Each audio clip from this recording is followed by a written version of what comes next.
Good evening students. দেখো আমি তোমাদের আজকে প্রণবেশনার চতুর্থ শ্রেণীর যে প্রশ্নপত্রগুলো আমি তোমাদেরকে করাচ্ছি, আগের দিন 2 অবধি করিয়েছিলাম। আজকে আমি তোমাদেরকে প্রশ্নপত্র 3টা করাচ্ছি, ঠিক আছে? দেখো এই অঙ্কটা একটু আবছা আছে, দেখো তোমরা তাও দেখতে পাচ্ছ নাকি। এখানে বলেছে যে পৃথুকে 2,90,909 লিখতে বলায় সে এই সংখ্যাটা লিখেছে 209,099। সে কত কম বা বেশি লিখল? এই ধরনের অঙ্ক করার আগে তোমাদেরকে বলে রাখি, তোমরা প্রথমেই কিন্তু এরকম একক দশক করে দেখো, একক দশক শতক হাজার অযুত লক্ষ্য করে নেবে। এবার তুমি এই অঙ্কটা লিখবে, তোমাকে লিখতে বলা হয়েছে কত সেটা তুমি প্রথমেই লিখে নিতে, ঠিক আছে? এবার ও যে সংখ্যাটা লিখেছে ভুল করে সেটা তুমি পরে লিখলে, লেখার পরে এবার তুমি বিয়োগ করো, তাহলে বিয়োগ করে আমরা দেখো এইটা পাচ্ছি। তাহলে আমি কত কম লিখেছি, এইটা আমি কম লিখেছি, তাহলে এইটাই হচ্ছে তোমার উত্তর।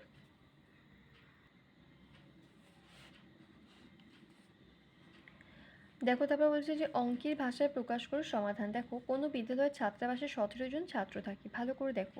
প্রত্যেকে তারা প্রতি মাসে ঘর ভাড়া বাবদ 50 টাকা, খাওয়া খরচার জন্য 250 টাকা, আর হচ্ছে আলোর খরচের জন্য 16 টাকা করে দিচ্ছি। তাহলে মাসে ওই ছাত্রাবাসের ছাত্রদের সব রকম খরচ মিলিয়ে মোট কত টাকা দিতে হয়? দেখো আমি এখানে কি করেছি,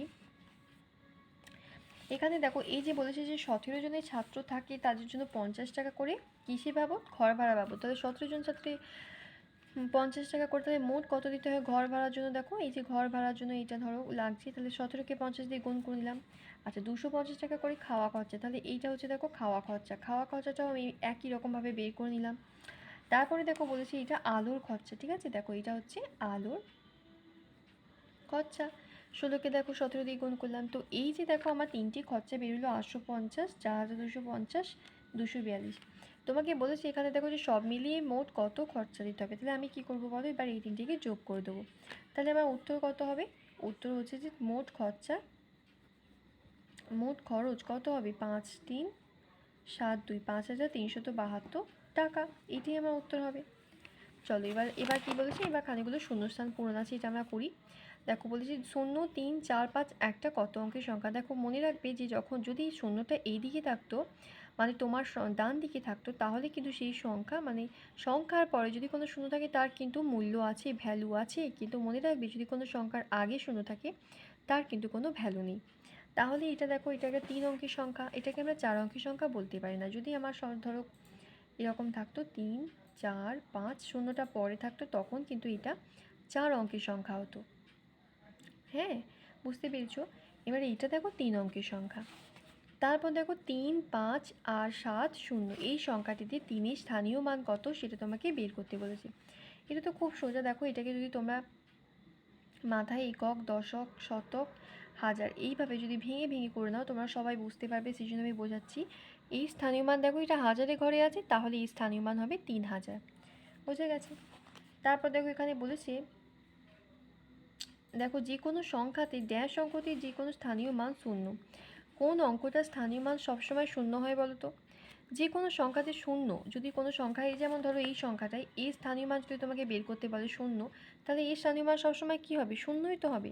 সেই জন্য শূন্য অঙ্কটি স্থানীয় মান সবসময় কিন্তু শূন্য হয়, বোঝা গেছে? পরেরটা দেখো কি আছে, জোড় সংখ্যা থেকে বিজোড় সংখ্যা বিয়োগ করলে বিয়োগফল সবসময় ড্যাশ সংখ্যা হয়। তোমাদেরকে বলেছিলাম যখনই কোনো এরকম অঙ্ক দিবি তখন একটা উদাহরণ দিয়ে নেবে। ধরো এখানে বলছে জোড় সংখ্যা থেকে, তাহলে আমি একটা জোড় সংখ্যা নিলাম, সেখান থেকে একটা আমি বিজোড় সংখ্যা ধরো বিয়োগ করছি, তাহলে কি হবে আমার 1, তাহলে দেখো বিজোড় সংখ্যা পেলাম। এইভাবে করবে। জোড় সংখ্যা গণিত বিজোড় সংখ্যা, তাহলে দেখো 4-এর সাথে আমি গুণ করছি ধরো 3, তাহলে দেখো 12, তাহলে এটা কি হচ্ছে 12টা হচ্ছে জোড় সংখ্যা, এটা পেয়ে গেলাম উত্তর। 1 থেকে 15 পর্যন্ত 3 দ্বারা বিভাজ্য সংখ্যাগুলো যোগফল বের করতে দিচ্ছি, ভালো করে খেয়াল করো। 3 দ্বারা বিভাজ্য হতে হবে 3, 6, 9, 12, 15, যোগ করলাম দেখো 45 হলো। তাহলে এদিকেই তোমাকে কি বলেছে যে এই সংখ্যাগুলো 3 দ্বারা বিভাজ্য, তাহলে এই সংখ্যাগুলোর যোগফল বার করতে দিচ্ছি, তাহলে আমার উত্তর কত হবে? 45। তারপর দেখো এখানে একটা সরল করতে দিয়েছে, 8 × 9 ভাজিত 12, তারপর দেখো এখানে সেকেন্ড ব্র্যাকেট আছে দিয়ে এখানে আছে। আমরা কি করব বলো তো? প্রথমে প্রথমে দেখো 8 9 72 করলাম, 72কে 12 দিয়ে ভাগ, ঠিক আছে, ভাজিত 12 লিখলাম, এইভাবে লিখে দিলাম।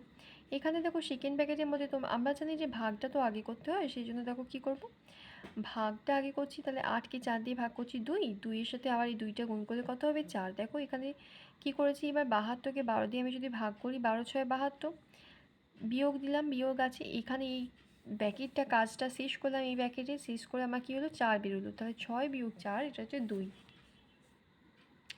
এটাই উত্তর বেরোলো। তারপরে দেখো এখানে কি আছে, চলো পরের অঙ্কটা কথায় লিখতে বলেছে। দেখো এটা উত্তরটা আমি তোমাদেরকে করে দিচ্ছি। এটা দেখো 70,007, এটা হচ্ছে এর উত্তর। আচ্ছা তারপর দেখো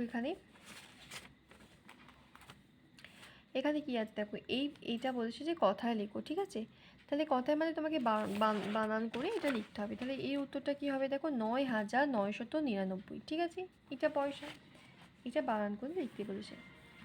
এমনি খুব সোজা। দেখো এবার যে অঙ্কটা আছে, দেখো এটা হচ্ছে যে 5,005 কিগ্রায় কত কুইন্টাল। তাহলে এটা আমরা কি করব, দেখো এত কিগ্রা সমান কত কুইন্টাল সেটা জানতে চেয়েছে।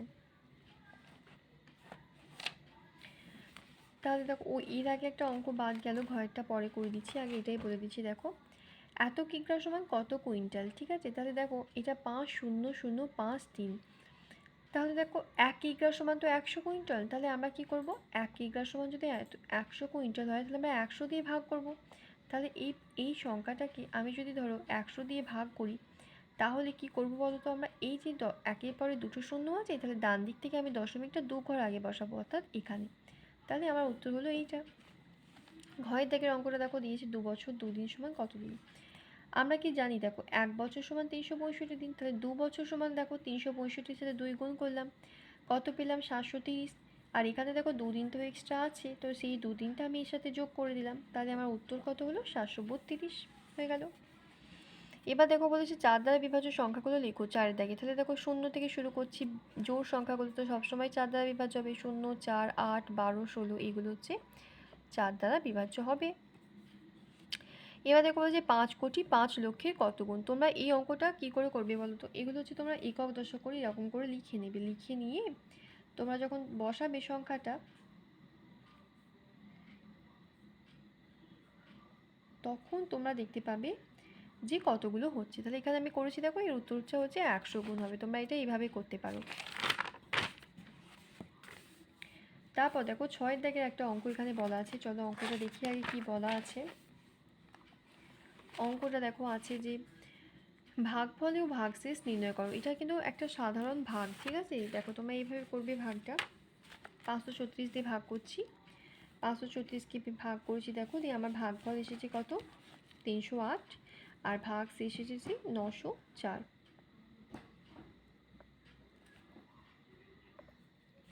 তাহলে ভাগশেষ দেখো এটা হয়েছে তোমার 94, আর এটা হচ্ছে 308, এটা হচ্ছে ভাগফল। এবার দেখো পরের অঙ্কটা এখানে কি আছে, এখানে বলেছে যে এত সেকেন্ড সমান কত ঘন্টা, কত মিনিট, কত সেকেন্ড। দেখো প্রথমে আমরা সেকেন্ডকে স্টেপে স্টেপে করব, একবারে তোমার করলে হবে না। তোমাকে প্রথমে সেকেন্ড থেকে মিনিটে করতে হবে। সেকেন্ড থেকে মিনিটে করার জন্য আমরা কী করি, 7 দিয়ে ভাগ করি, 7 দিয়ে ভাগ করেছি, দেখো ভাগফল হয়েছে 104, ভাগশেষ হয়েছে 5। তাহলে এইটা কি হলো, এটা মিনিট হলো, এটা সেকেন্ড। এবার 104 মিনিট, তো আমরা জানি যে 1 ঘন্টা সমান 60 মিনিট। তাহলে এর মধ্যে কতগুলো ঘন্টা লুকিয়েছে সেটা বের করতে গেলে আমাদেরকে কী করতে হবে বলো, এই মিনিটকে 60 দিয়ে ভাগ করতে হবে, তাই তো।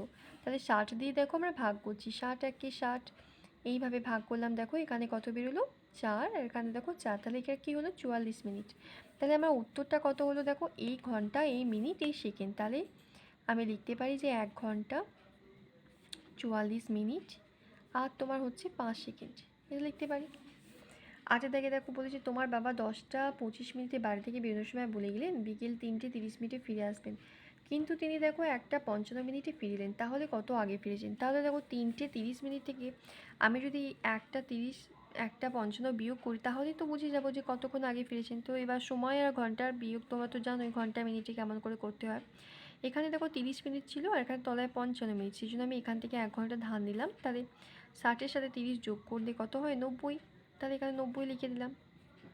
এভাবেও করতে পারো, বা তোমরা যেমন নিয়ম শিখেছো স্বাভাবিক সেইভাবেও করতে পারো, ঠিক আছে।